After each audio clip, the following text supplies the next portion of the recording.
Cette phrase, le savoir nous distingue, mais l'ignorance nous réunit, Ouais. on le vérifie chaque jour. On le vérifie chaque jour. Plus aujourd'hui Mais qu'à bien sûr, l'époque. d'ailleurs, c'est très intéressant de voir dans les dîners que vous connaissez bien, mon cher Frédéric. Dans les dîners, il y a souvent, parfois, quelqu'un qui dit « Moi qui n'y connais rien, je peux vous dire que... » Et c'est le moment où la personne s'apprête à enfoncer une porte ouverte.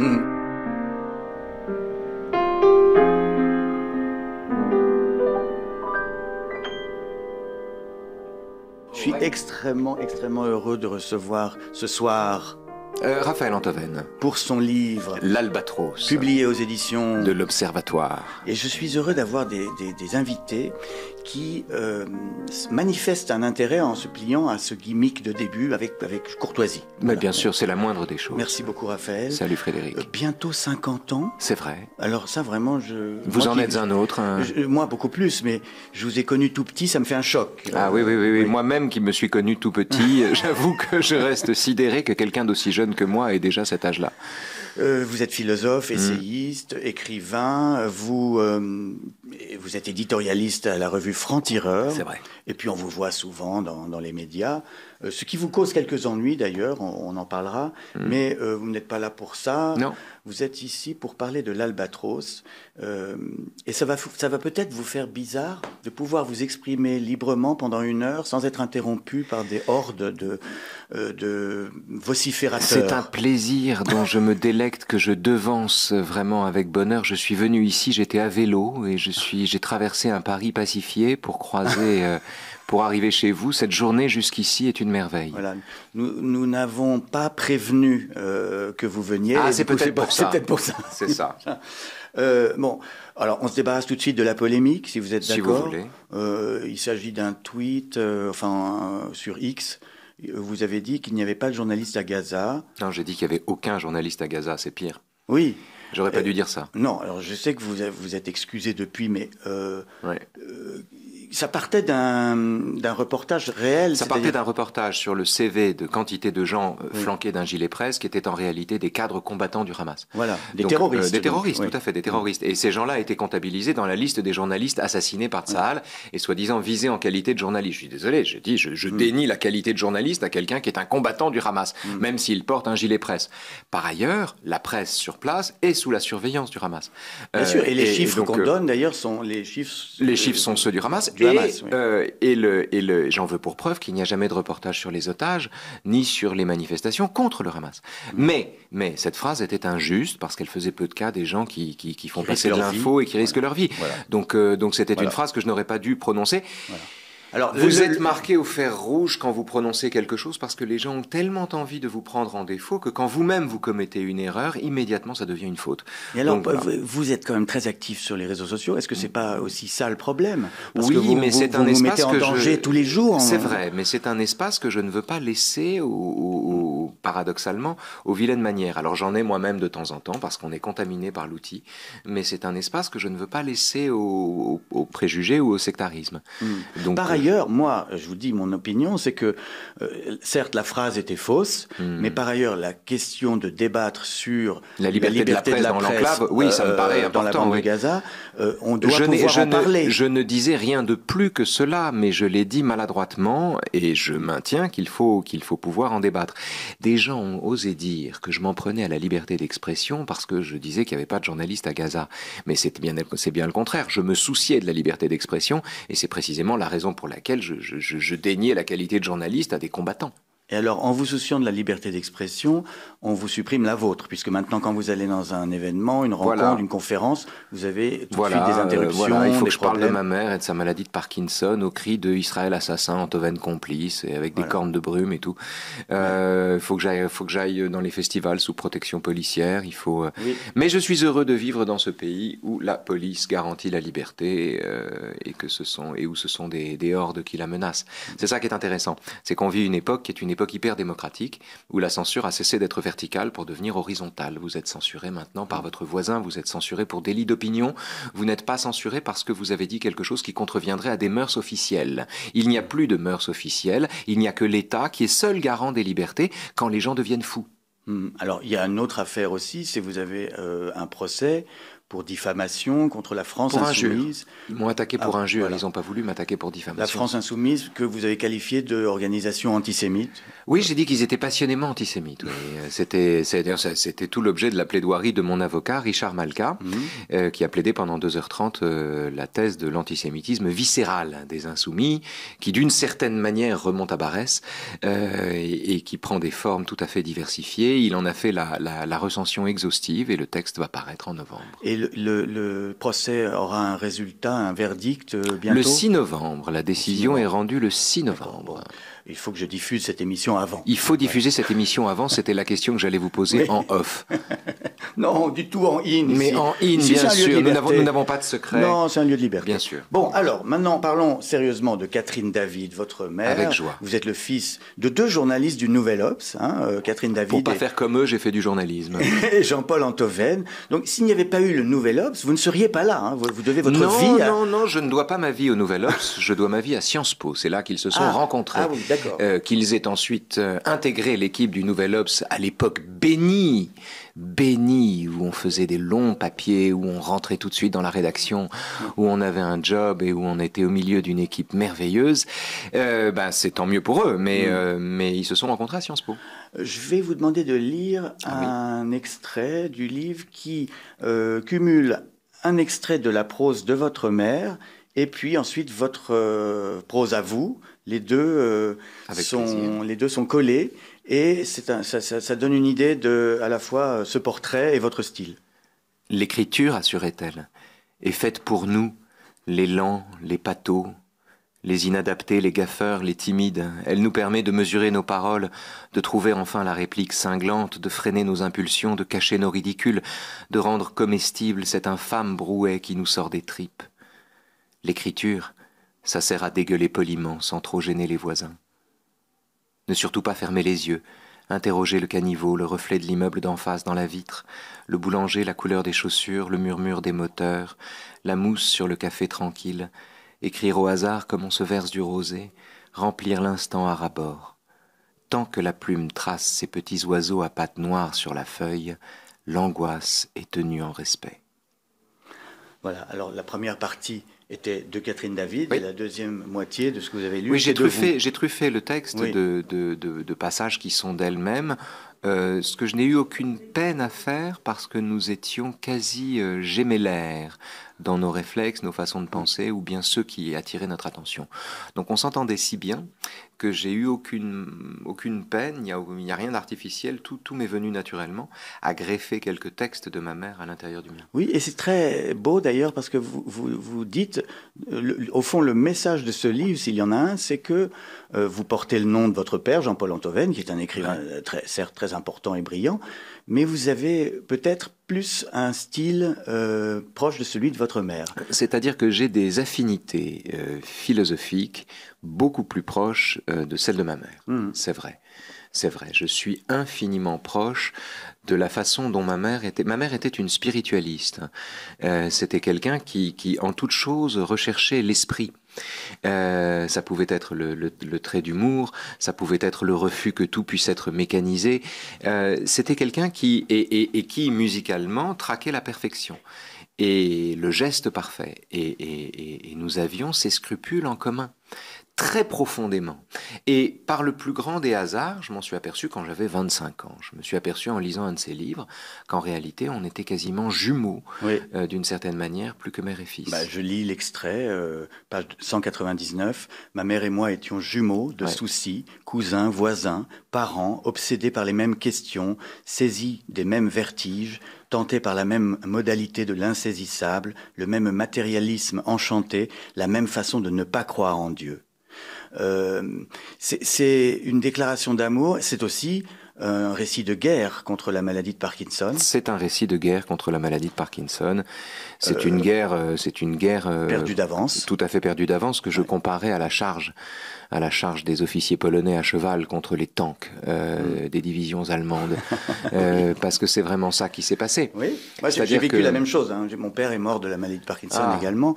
Et la différence, c'est que votre mère étant pianiste, évidemment pour elle, c'était terrible que ses doigts ne répondent plus. Et en même temps, elle s'en est aperçue plus tôt, probablement, parce qu'on s'en aperçoit très tôt quand on joue régulièrement, et qu'elle s'est aperçue, d'abord que la main tremblait un peu, et ensuite qu'elle s'enquistait après avoir joué, ce qui n'était pas normal.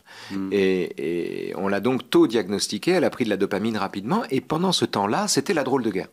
C'était la drôle de guerre, c'est-à-dire il ne se passe rien, on attend l'ennemi, il ne se passe rien, ou presque rien, elle combat l'arthrose, elle prend ses médicaments, et elle se fabrique toute une série de réflexions autour des neurones miroirs, de la plasticité cérébrale. Oui, parce qu'elle était une vraie grande journaliste, et donc elle était très cultivée, c'était une érudite. Oui. C'était une érudite, elle avait vraiment une érudition au sens que l'honnête homme peut avoir.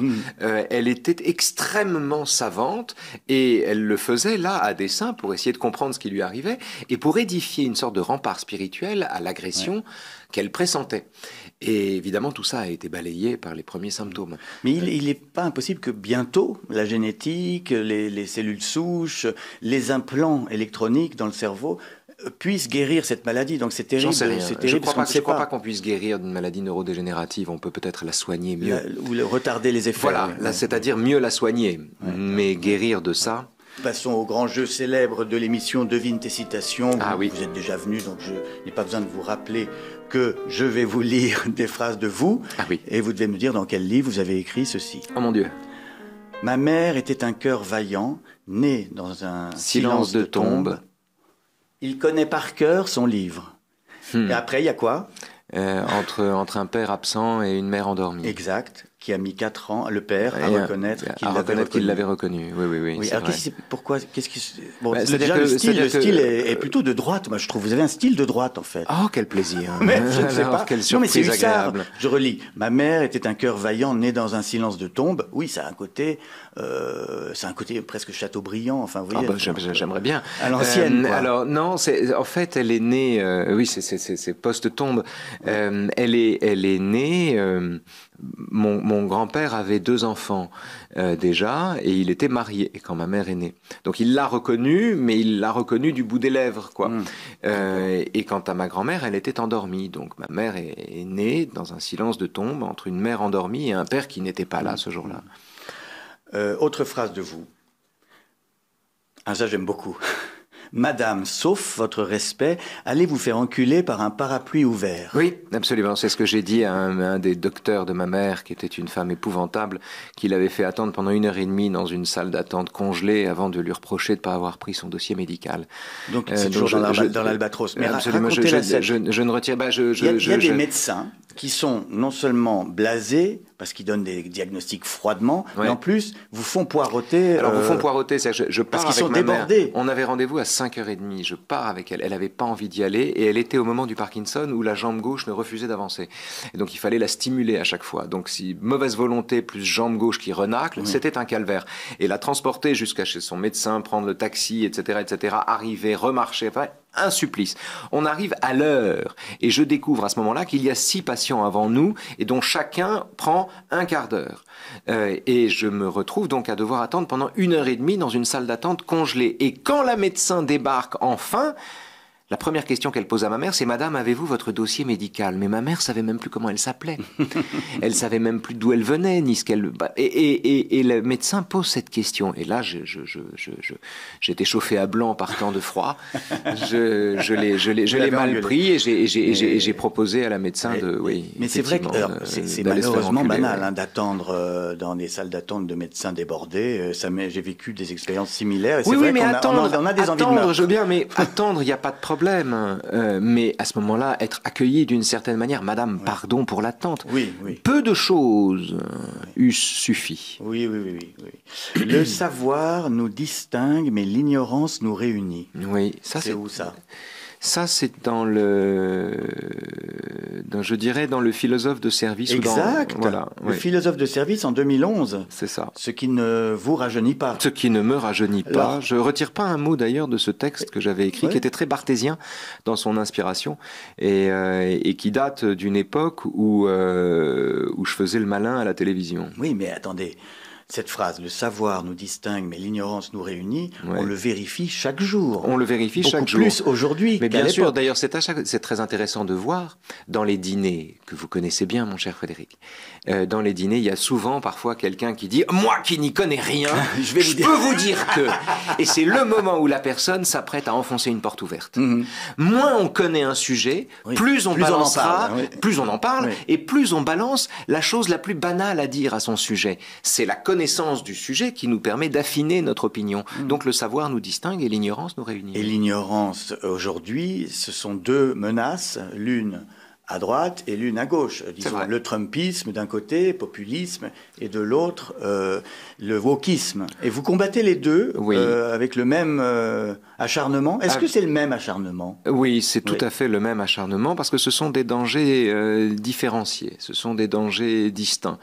D'un côté, l'islamo-gauchisme, tout simplement, sous sa forme la plus élémentaire désormais, avec les masques qui tombent à mesure que le temps passe, et de l'autre côté, une union des droites, qui est en fait une absorption de la droite républicaine par l'extrême droite, qui met au pouvoir un peu partout en Europe des gens complotistes, des fous, et des illibéraux qui criminalisent l'adversité politique, qui mettent la main sur la justice ou qui mettent la main sur la presse. Donc oui, c'est très dangereux, et nous combattons les deux avec la même ardeur. Bon, très bien. Avec cette nuance peut-être que la gauche n'est pas prête d'arriver au pouvoir. Alors que la droite, oui. Alors, il y a une épidémie de tombeaux en ce moment dans la rentrée littéraire. Arnaud Vivian, au masque et la plume, a dit que c'était pas une rentrée, mais un cimetière. Je donne la liste sur les maires. Emmanuel Carrère, Amélie Nothomb, Justine Lévy, Régis Geoffrey, Yakuta Alikavazovic, Catherine Millet, Paul Gasnier, Mathilde Matteo, c'est quand même, c'est fou. Est-ce que vous avez une explication à ce phénomène? Pourquoi est-ce que tout le monde s'est mis à écrire en même temps sur la mort de sa mère? C'est tout à fait mystérieux. Il y aurait une explication si on avait tous le même âge. Alors peut-être qu'on a à peu près tous le même âge, c'est-à-dire en gros qu'on est dans la décennie où les parents meurent et les enfants se droguent. Je ne sais pas. Il y a peut-être de ça. Mais c'est peut-être de ça. Mais je ne sais pas. Je ne sais pas. C'est un mystère. Alors je vais vous donner ma théorie. C'est notre guerre à nous. Nous, on n'a pas connu de guerre, on n'a pas connu de violence. On a grandi dans un monde. Enfin, vous êtes plus jeune que moi, mais dans un monde protégé. On est des enfants gâtés, des 30 glorieuses, si vous voulez. Et là, tout d'un coup, un parent meurt. On voit un cadavre. Vous décrivez le cadavre de votre mère, son visage jauni. En fait, on n'avait pas de mort. C'est la mort de votre mère, c'est la première mort qui vous touche, et donc c'est votre guerre à vous. Non, ce que vous dites serait vrai si c'était ma première mort. Mais malheureusement, j'ai déjà croisé quantité de pertes cardinales. De cette façon, j'ai eu ma dose.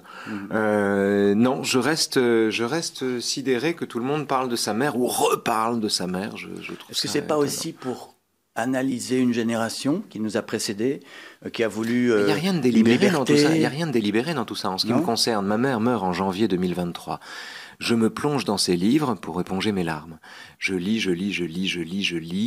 passionnément ce qu'elle écrit, je tisse des liens entre chacun de ses livres, je fais un travail de cagneux, de thésard sur son œuvre, et je gère ma peine de cette façon-là. Oui, vous restez avec elle pendant le temps de l'écriture du livre. Je reste avec elle, je retrouve sa voix dans ses livres parce qu'elle ne trichait pas, je me sens proche d'elle, etc., etc. Et puis, j'avais pris quelques notes pendant sa maladie, et au bout d'un moment, j'amalgame ce savoir acquis dans ses livres et l'expérience de sa maladie. Et j'avais là la matière d'un livre.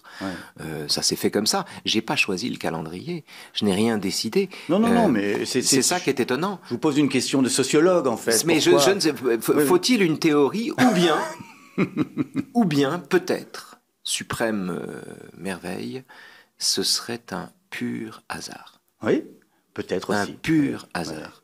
Pourquoi faut-il trouver un sens à cette convergence d'intérêts?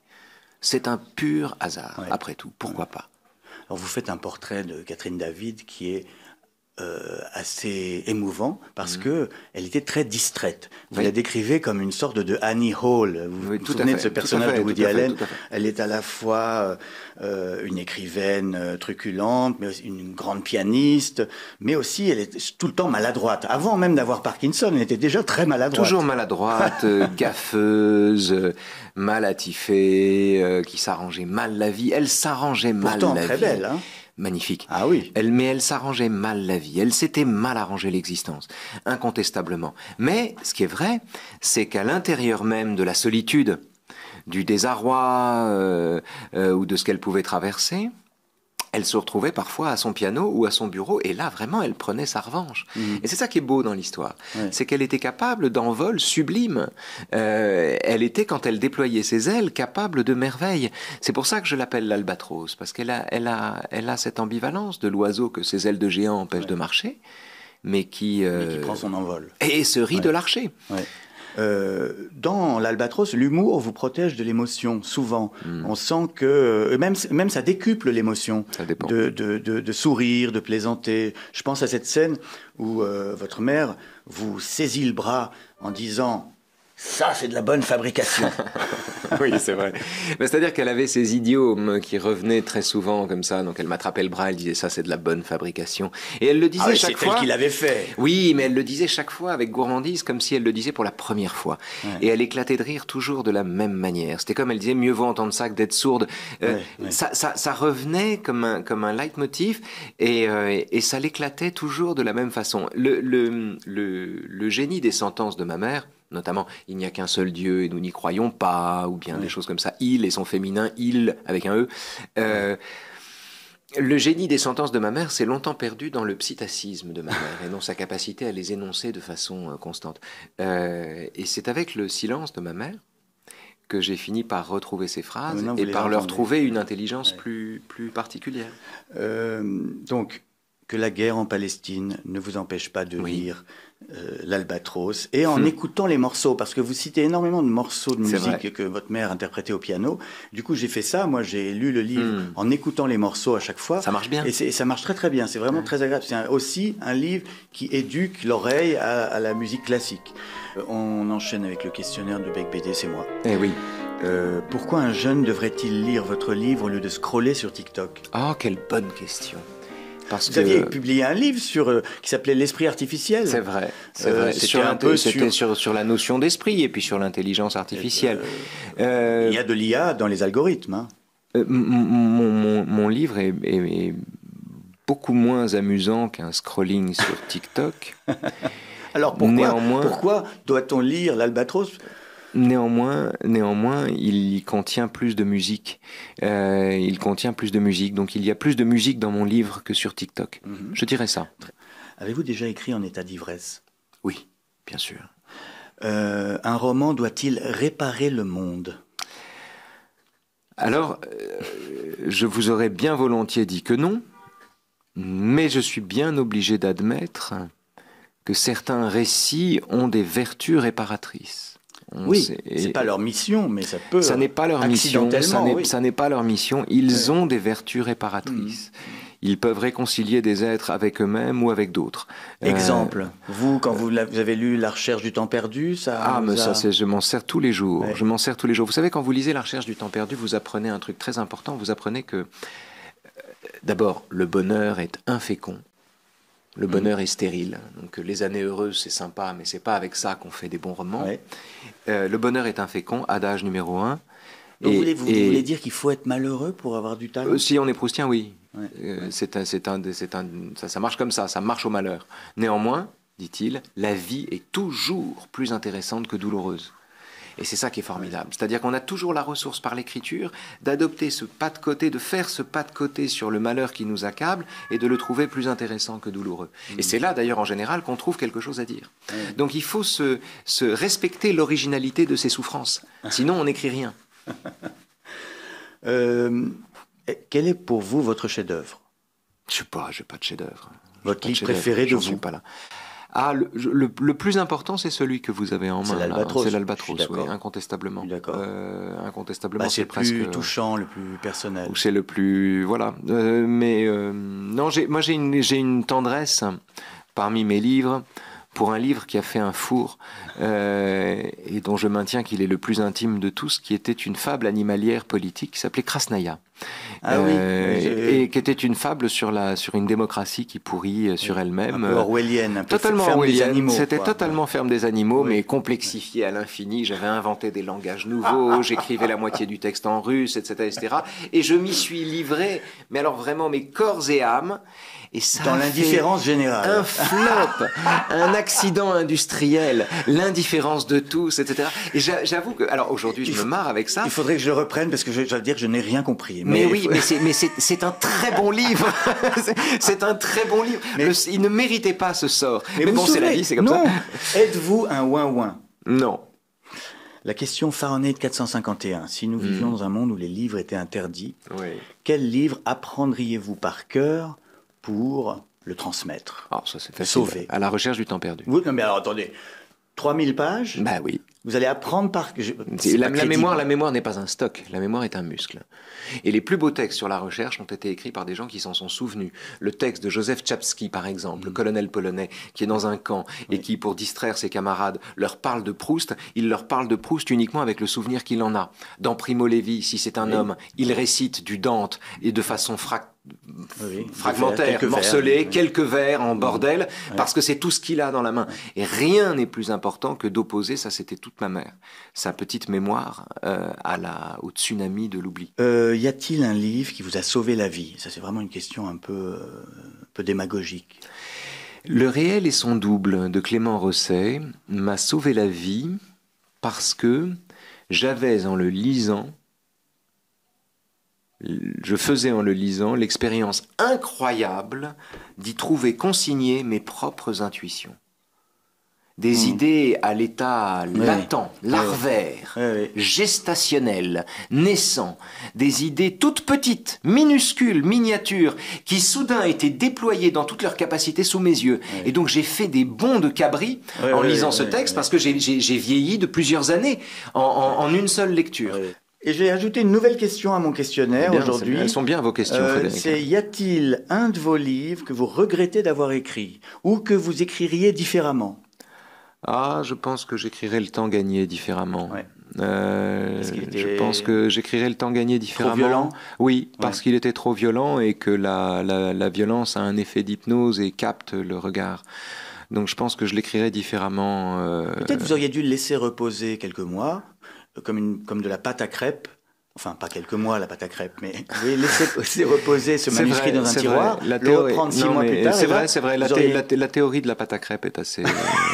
marche bien, oui. Peut-être j'aurais dû faire ça.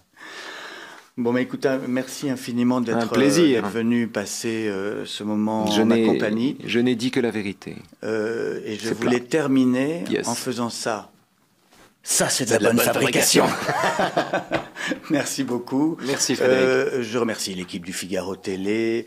Abonnez-vous s'il vous plaît en cliquant partout sur la chaîne YouTube, mais aussi en likant les trucs Instagram, TikTok et compagnie. C'est important. Sur Spotify aussi.